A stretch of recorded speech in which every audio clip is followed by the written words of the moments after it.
Será que finalmente estamos diante do fim da CG, a moto mais icônica do Brasil? Essa é uma pergunta que poucos ousariam fazer alguns anos atrás, mas que agora surge com força diante da chegada de um rival inesperado, uma moto chinesa, mais barata e mais potente, que promete mexer profundamente com o mercado nacional. O curioso é que essa possível aposentadoria da CG não viria por uma falha da Honda, mas por um movimento natural do mercado. O brasileiro está cansado de ver motos populares ficarem caras demais e perderem seu apelo de acessibilidade. E nesse cenário, uma alternativa mais barata começa a parecer irresistível. É uma mudança que não acontece da noite para o dia, mas que já está em andamento. E se ela se consolidar, não estaremos apenas falando do fim de um modelo, mas de uma mudança cultural gigantesca para o Brasil das duas rodas. Desde a década de 70, a Honda CG se tornou sinônimo de mobilidade popular. Foi ela quem colocou milhões de brasileiros sobre duas rodas, transformando-se em ferramenta de trabalho, transporte familiar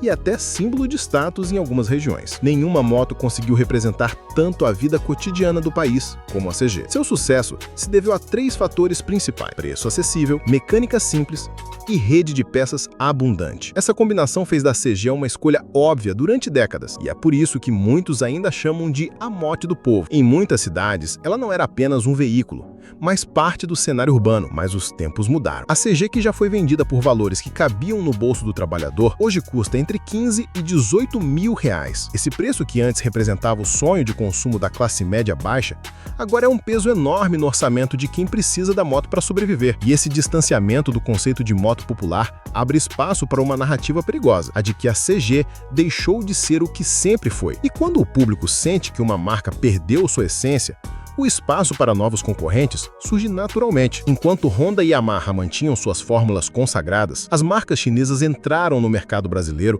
com uma estratégia ousada: oferecer motos completas por um preço muito mais baixo. E, para surpresa de muitos, elas conseguiram. Hoje, já é possível encontrar motos chinesas de 150 e 160 cilindradas custando entre 10 e 12 mil reais. Essa diferença de preço em relação à CG não é pouca coisa.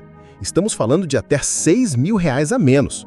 Um valor que pode significar meses de aluguel ou alimentação para uma família. Além do preço, essas motos chegam com motores ligeiramente mais potentes, melhor acabamento e tecnologias que a CG não entrega em suas versões de entrada. Painel digital, iluminação em LED e até tomadas USB já aparecem em modelos de fábrica. Isso chama a atenção de quem sempre olhou para a CG como a única opção viável. O que era antes apenas uma curiosidade chinesa começa a se consolidar como uma ameaça real. Se esses modelos mostrarem durabilidade e bom pós-venda, o espaço da Honda ficará mais apertado a cada ano. Quando colocamos os números frente a frente, a diferença salta aos olhos. A CG 160 entrega cerca de 15 cavalos de potência, enquanto algumas rivais chinesas passam dos 16 ou até 17. Pode parecer pouco, mas no trânsito diário isso se traduz em mais agilidade, retomadas melhores e até maior capacidade de transportar peso. No consumo, a CG continua com boa média,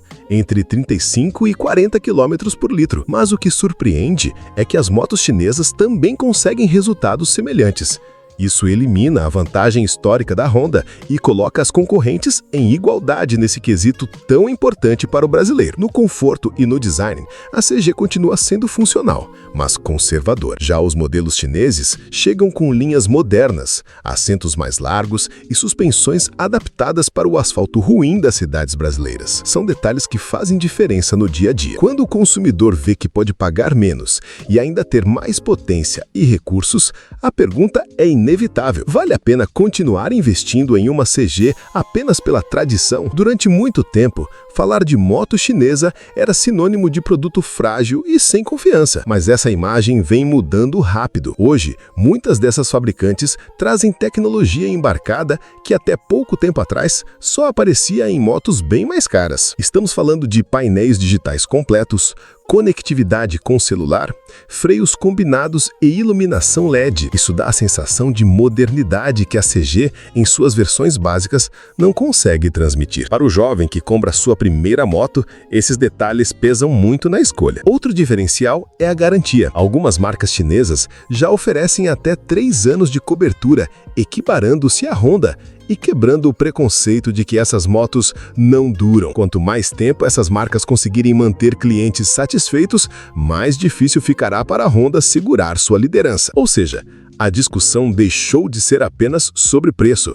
Agora é sobre valor agregado. E nesse ponto, a Honda corre o risco de parecer ultrapassada. No Brasil, a moto não é luxo, é necessidade. Para milhões de trabalhadores, especialmente entregadores e mototaxistas, o veículo é literalmente o que garante o sustento da família. Nesse cenário, qualquer diferença de preço pesa, e muito. Uma moto chinesa que custa 10 ou 11 mil reais representa parcelas mais baixas, entrada menor e mais chances de aprovação no financiamento. Para quem vive no limite, isso pode ser a diferença entre comprar ou não comprar o veículo. Além disso, os custos de manutenção também começam a ser competitivos. Concessionárias chinesas estão surgindo em várias cidades, oferecendo revisões mais baratas que as da Honda. Se essa rede continuar crescendo, a barreira do pós-venda, que sempre foi a arma da Honda, pode cair rapidamente. No fim das contas, o consumidor brasileiro não decide apenas pelo coração, mas pelo bolso. E nesse jogo, as chinesas estão jogando pesado. A Honda sempre foi sinônimo de confiança,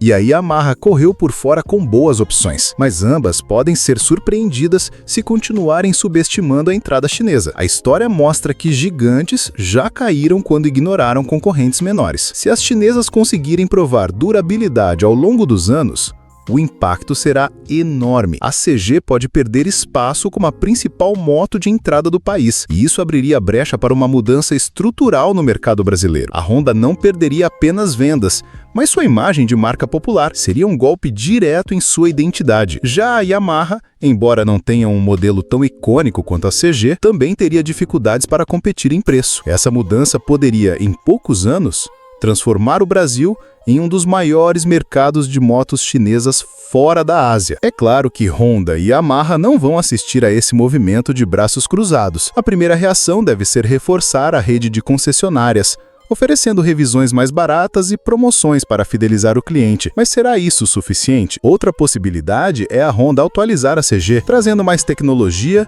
e até versões simplificadas para tentar baixar o preço. O problema é que, com os custos de produção no Brasil, dificilmente ela conseguirá competir diretamente com os valores das chinesas. A Yamaha, por outro lado, pode tentar capturar consumidores que migrem da Honda, oferecendo alternativas intermediárias com melhor custo-benefício. Mas o risco é grande. Se o preço for o fator decisivo, nenhuma japonesa terá como competir. No fim, tudo vai depender da velocidade da resposta. Se demorarem a agir, as marcas tradicionais podem perder não só mercado, mas também relevância cultural. A CG foi, por décadas, a rainha absoluta das ruas brasileiras. Mas o cenário mudou. Pela primeira vez, surge uma rival real, mais barata, mais potente e mais equipada. Isso coloca em xeque não só o futuro da CG, mas o domínio das japonesas no Brasil. Isso não significa que a CG vai desaparecer de repente, mas sim que seu reinado está ameaçado e que ela já não é mais a escolha óbvia de antes. O consumidor agora tem alternativas, e isso por si só já é uma revolução. O mais importante é entender que quem realmente ganha nessa disputa é o brasileiro. Quanto maior a concorrência, melhores os preços e mais tecnologia chega ao mercado. E no fim das contas, o trabalhador terá acesso a motos mais acessíveis e modernas.